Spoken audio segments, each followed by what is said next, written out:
For today's review, I will be reviewing the movie Creepshow.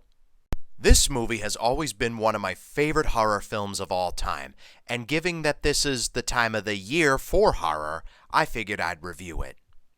Now, I don't typically review R-rated movies because I don't know how TikTok is going to react to it, so to avoid them stepping in, I'm not going to be showing as many images.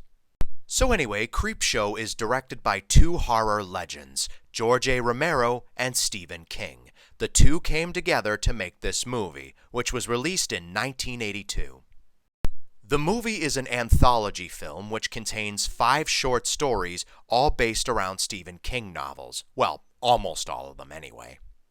And what makes this anthology film unique from others is that this is done in the style of a comic book. The effects for this film, while certainly now dated, are still some of the best I've seen in horror films. And it's even better than that CGI crap that you see today. The movie also has a prologue and an epilogue centered around a young boy named Billy, played by Stephen King's real-life son, Joe Hill. And Billy just absolutely loves horror movies, much to the disapproval of his father, Stan, played by Tom Atkins. Atkins also played the main character in Halloween 3 Season of the Witch, which came out the same year. He also came back many years later for Season 4 of the Creepshow series on Shudder. But our main focus on the movie, however, is on the segments.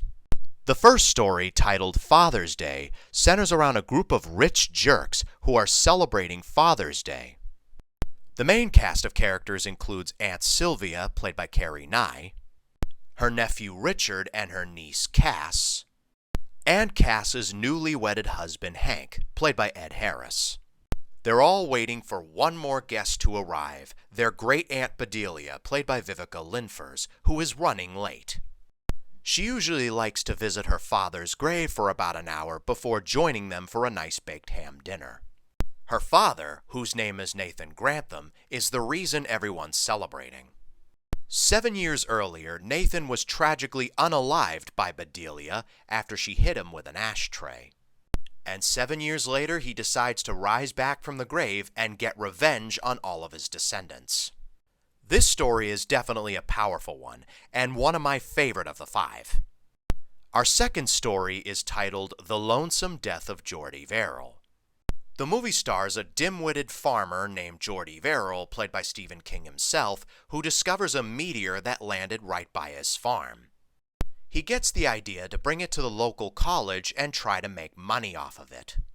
The meteor breaks in half, however, and this alien-like fungus starts growing all over his farm. And all over him. The alien vegetation keeps growing and growing until Jordy can't take it anymore and decides to end it.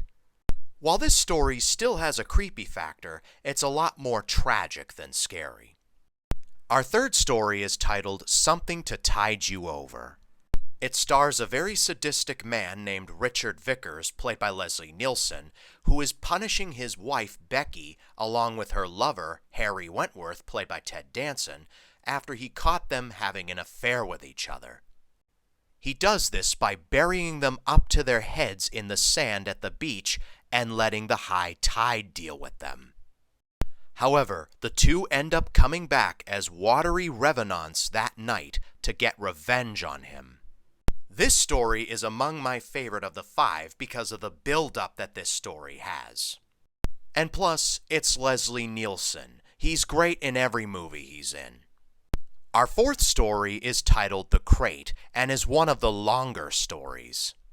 The movie stars a college professor by the name of Dexter Stanley, played by Fritz Weaver, who gets a call from the janitor who discovered a mysterious crate under a flight of stairs in the basement. However, they discover that there is a creature living in this crate, and it ends up eating the janitor as well as a student. Not knowing what to do, Professor Stanley goes to his colleague for help, Henry Northrup, played by Hal Holbrook. Henry ends up going to the university to see for himself and tries to dispose of the creature. But not before he uses the creature to finally rid himself of his annoying wife named Wilma, played by Adrienne Barbeau. While definitely one of the longer and more dragged out stories, The Crate was still a fun time. The fifth and final story is titled They're Creeping Up on You, and it stars E.G. Marshall as Upson Pratt, an upper-class germaphobe who has a germ-proof apartment and wants to keep it away from germs. However, there is one problem. He is currently dealing with a cockroach infestation, and they literally end up getting into his skin over time. Literally. In my opinion, this one is definitely the weakest out of the 5 stories, but it's still a solid one. And if you're wondering what happens to the father and son towards the end of the movie, let's just say Billy ends up doing voodoo on his dad. Now, like I said at the beginning of this review, Creepshow is one of my favorite horror films of all time, and for many reasons. For one, the style of the comic book is absolutely genius and would try to be replicated in other films, horror and non-horror, but not nearly as good as Creepshow.